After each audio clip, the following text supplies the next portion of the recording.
So I'm here in Charleston, South Carolina, and I'm at the back of a historic landmark building called the Cigar Factory. Online it will say it was built in 1881, 1882.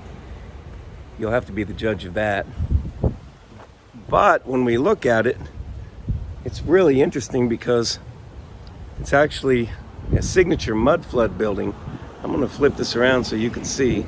So you notice these steps go up to what's essentially the first floor, but then underneath the steps, and also right here, we have arches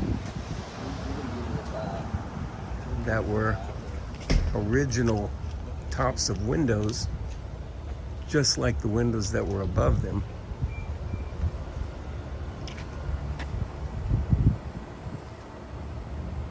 So there's a top floor, 2, 3, 4 stories, and then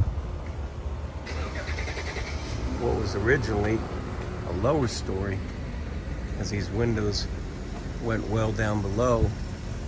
That would be another 6 feet or so, 5 or 6 feet just to the bottom of the window. And then probably another 3 feet under, 4 feet under, so it's a good 10 to 15 feet of dirt cover to get to the actual bottom of that building. And this was a big one. Red brick, which is actually proven to store energy or store a charge, which is a very interesting study in itself.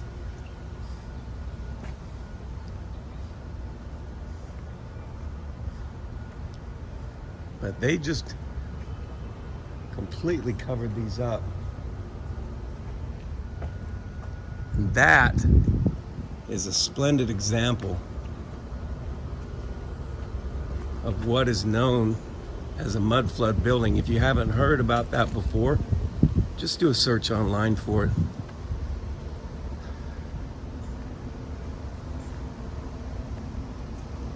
The interesting thing is when you see these type of buildings dug away from the actual wall, rather than have a blank sort of canvas brick towards the part that you dug away, it actually has a presentation as a first floor, as was once a first floor, just like these do, that is up above. You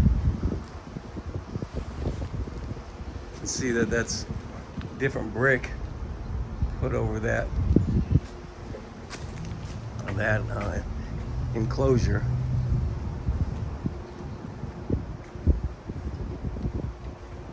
And then of course around on the side it has been dug away down to the street, and you can see that those are in fact windows at the exact same height from right there and right around the corner, and it's the first floor.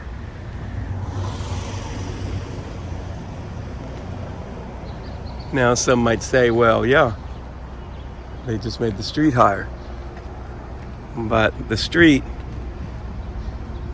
is higher continually. It would have had to have been completely taken out.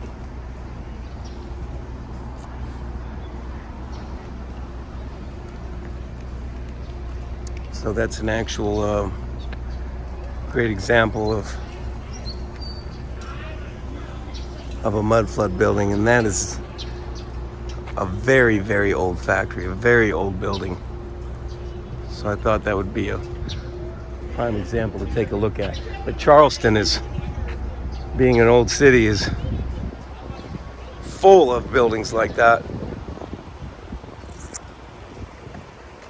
So I'll show you some more as they come about.